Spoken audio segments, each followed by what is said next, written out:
আজকে দেখব মধুর চাক থেকে কিভাবে মধু সংগ্রহ করা হয় মৌমাছিগুলো না মেরে। হাতেরই স্পর্শ হয় না মধু। এই দেখেন মধু, দেখেছেন?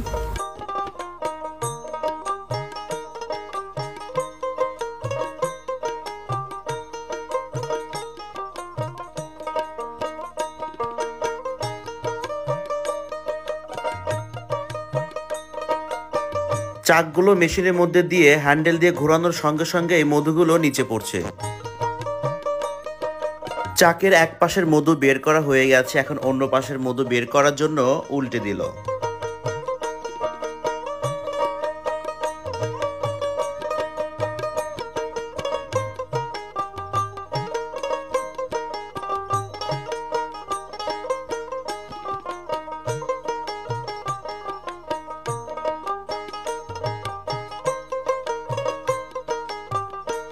আজকের ভিডিওতে দেখালাম চাষ করা মধু এবং মৌমাছি থেকে কিভাবে মধু সংগ্রহ করা হয়।